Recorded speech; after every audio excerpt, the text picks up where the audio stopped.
Hey guys, Greg Street here from the League of Legends design team.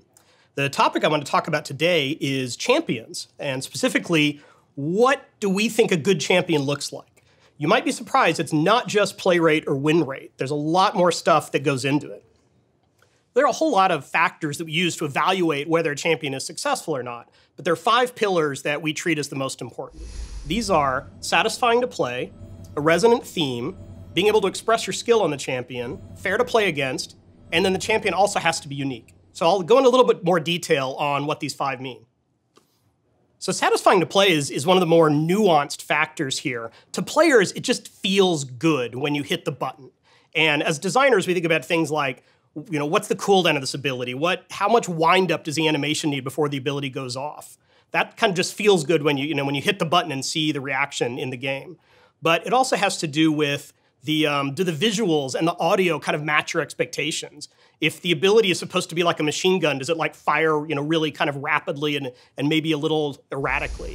An example we use a lot is Jinx's Zap. It's a pretty simple ability, but the visuals kind of match your expectations. When you pull it off right, you see damage. It's pretty fast and responsive.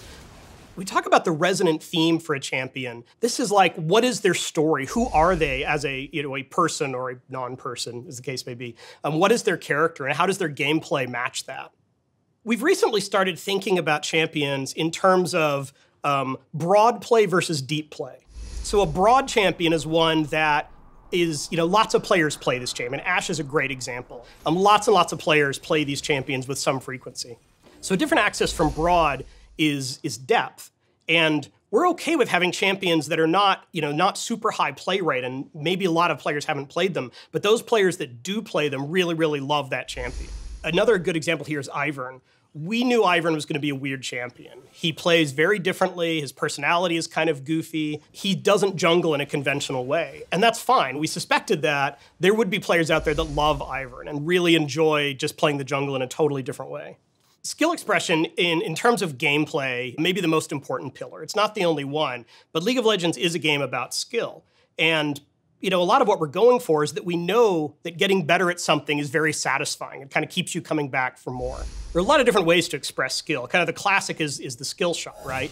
Instead of just targeting a champion and hitting a button and doing damage, you have to line it up and aim, which means you need to predict your enemy's movements or anticipate them or sometimes even kind of lead them into a trap where you can hit them with a skill shot. Ideally, we like champions that have some mix of both good decision making and game knowledge with the actual, how dexterous am I at clicking around on the map with my mouse.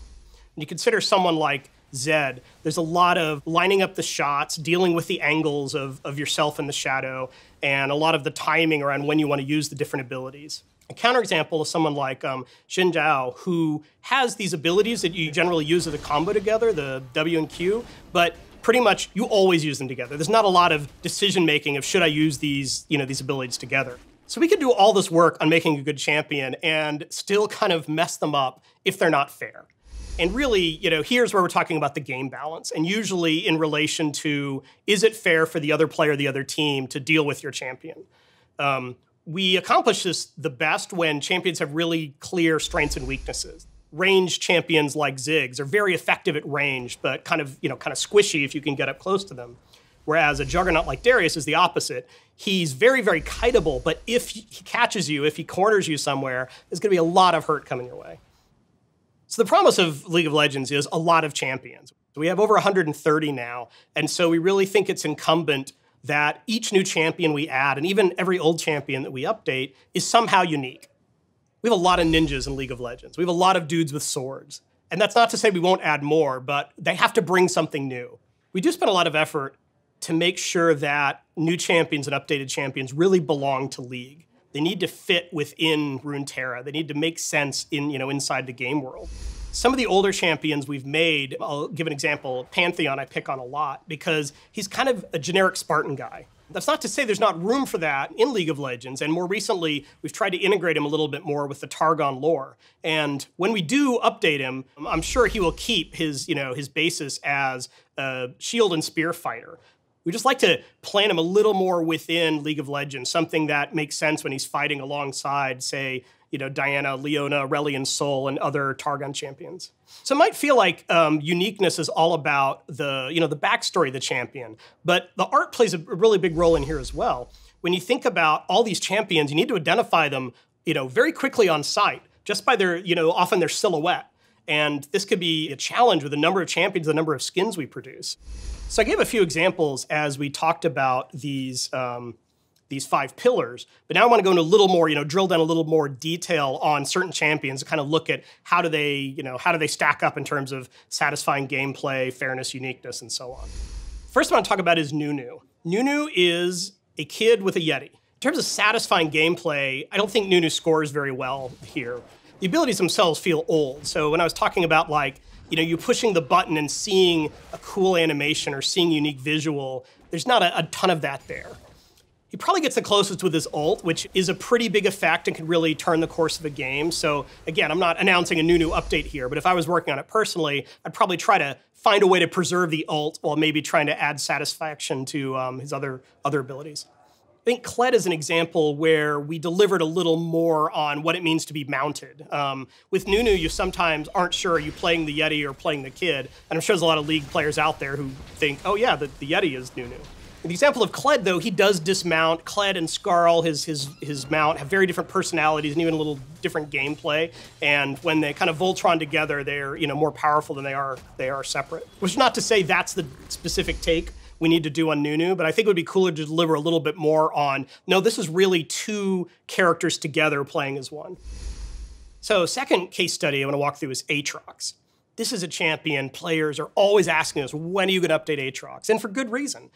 Thematically, he really resonates with players. He's a dark, interesting character. He does crazy things. The Darken story is really fascinating. When we first created Atrok's, he was, acquired at really, really high rates.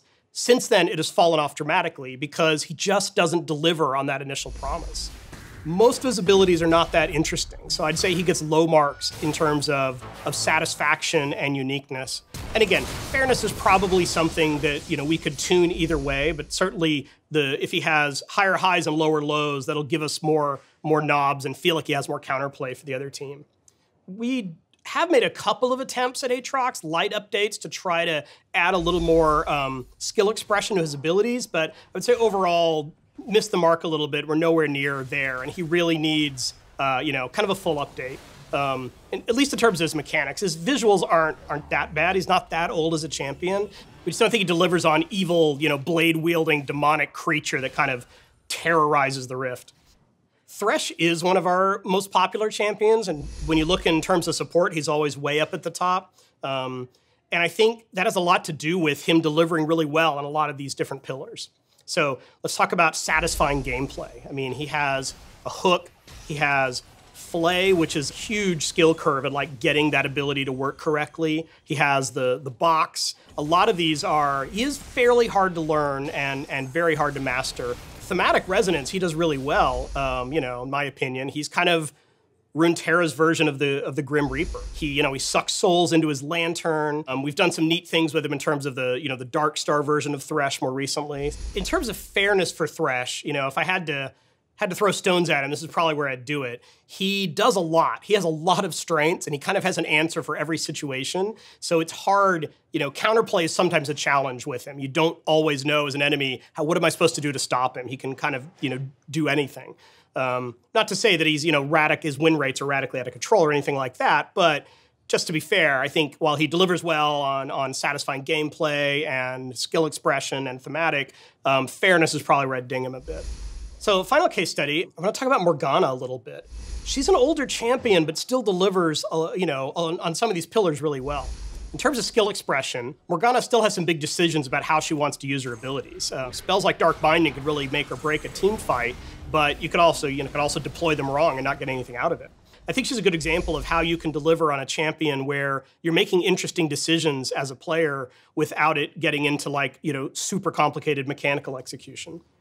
Thematically, she's kind of a mixed bag. I I think she has a cool personality, the fallen angel thing, but I think there's also a little bit of a missed opportunity to kind of make her our own. She feels kind of like the type of character you see in a lot of video games. And I don't know that you'd necessarily look at her and be like, oh yeah, she's from League of Legends. So in closing, I talked a little bit about our philosophy today with these, these 5 pillars, but our philosophy changes over time. It is certainly not static. And the needs of League of Legends today are very different than what they were even a couple of years ago.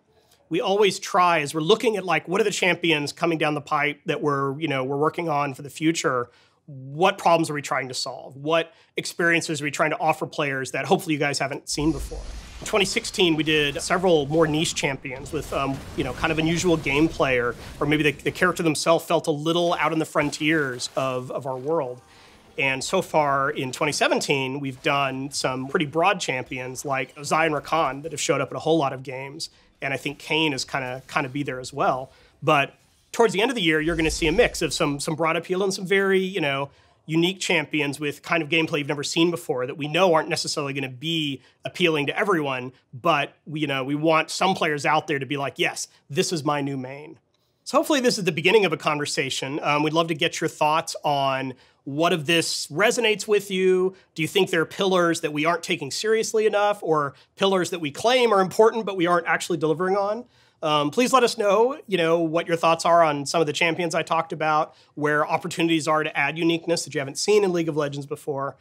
And overall, just really appreciate you taking the time to watch. Thanks a lot.